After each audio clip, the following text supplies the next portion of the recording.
I used to work as a night auditor at a small boutique hotel just outside Milwaukee, Wisconsin. It was one of those older brick buildings that used to be a mental health facility in the 1940s before it got converted into a hotel in the 80s. The place had charm, sure, but it also had this air to it, like something was always watching you, especially near the top floor. We had 5 floors. Room 404 was at the very end of the 4th. Oddly, it was never booked. Not online, not by walk-ins, never. And not because it was undergoing renovation or anything. It was in perfect shape. I'd asked my manager about it once, and he just kind of laughed it off, like we just don't use that one. Bad vibes. Anyway, one night in early December, a bad snowstorm rolled in, like whiteout conditions. Around 2:15 a.m., this guy walks in. No luggage. Thin coat. Looked exhausted. Said he was driving cross-country and got caught in the storm. We were fully booked, except, of course, for room 404. I hesitated. My gut was screaming, don't do it. But the guy looked like he might freeze to death if I turned him away. So, against policy, I gave him the key to 404. He didn't say much, just gave this tired smile and went up. Now we had an old set of analog security monitors, one for each hallway. Room 404's door was in frame, but you could never really see anything clearly down there. It always had a weird static, almost like interference. But only that hallway. About 30 minutes after the guy checked in, I glanced at the monitor. His door was open. Not fully, just barely cracked. Like someone had nudged it from inside. I called the room. No answer. I figured maybe he left to grab something from his car. But then something insane happened. About 10 seconds after I hung up the phone, the lobby phone rang. Caller ID said it was from room 404. I froze. I picked it up slowly and said, "Hello, sir?" Silence, but I could hear something on the other end. Breathing. And then a child's voice, whispering. "I'm cold." That's all. Then it went dead. I rushed up there with the master key. The door to 404 was wide open now. The lights were off. No sign of the man. No clothes. No bags. Just a made bed and a single handprint on the mirror, way too small to be his. We searched the entire hotel, reviewed the tapes. No record of him ever leaving the building. The scariest part?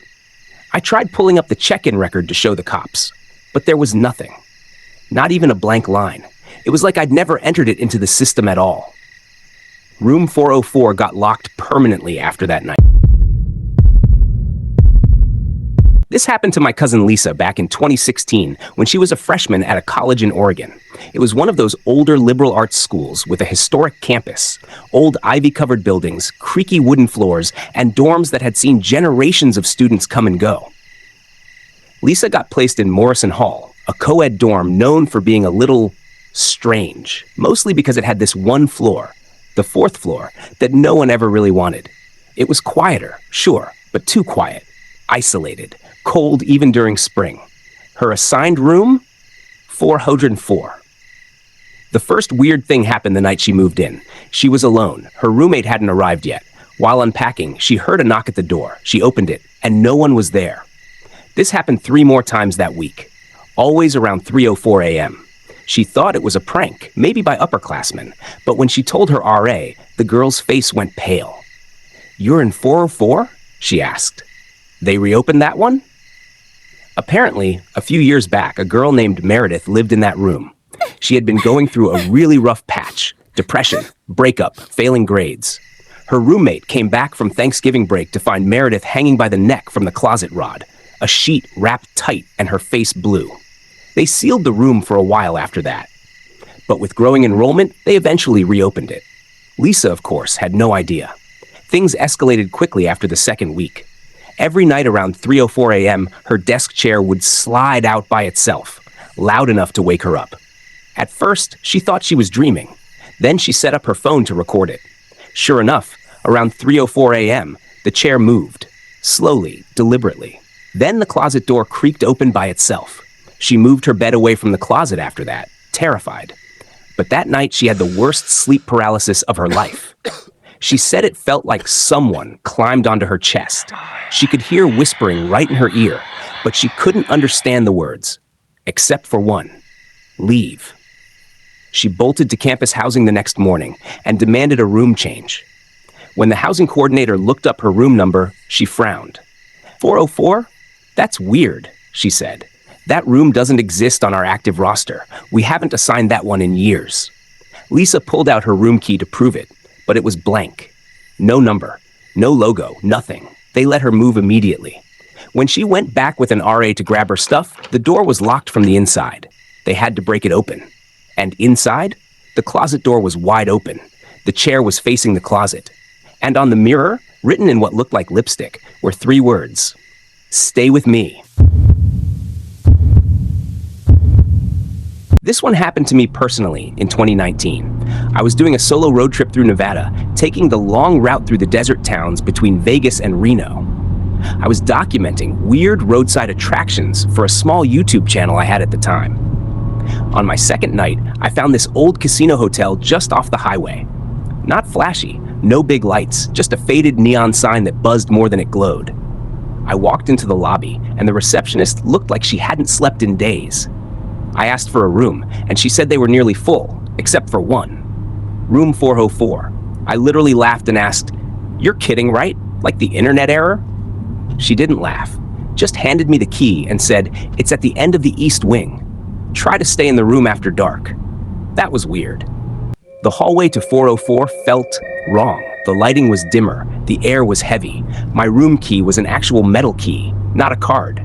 When I got to the door, there were scratch marks near the handle, like someone had clawed at it in panic. Inside, the room was spotless, generic, beige walls, standard double bed.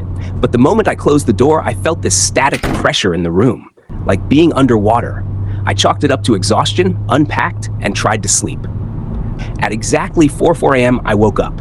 I didn't know why, but my ears were ringing. The room felt colder. And then I saw it. My laptop, which I had left closed in my backpack, was open on the desk. On the screen was a Word document that I hadn't created. The title read, "You Were Never Here." And below it, typed over and over, row after row, 404. Then the screen glitched, like full-on static, like an old analog TV.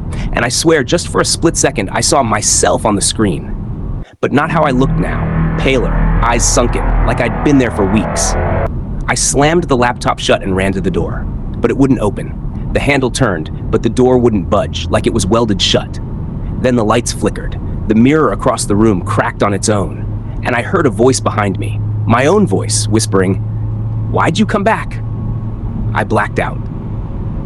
When I woke up, I was in my car in the parking lot, engine running.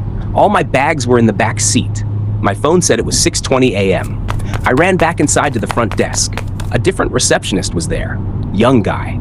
I asked him what happened to the woman from last night. He looked confused and said, "Ma'am, we haven't had a woman on night shift in over a year."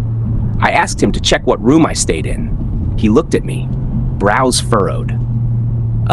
We don't have a room 404. Never did." I begged him to check the records. He finally humored me, looked up my ID, and nothing. No transaction, no booking, no history of me ever staying there. To this day, I don't know what happened in that room. But I do know this. I left that laptop behind. And about a week later, I got an email from an unknown address. No subject, no message, just an attachment. A photo of me, sitting in room 404, staring at the mirror. Only, I don't remember the photo being taken. And in the reflection, there were 2 of me.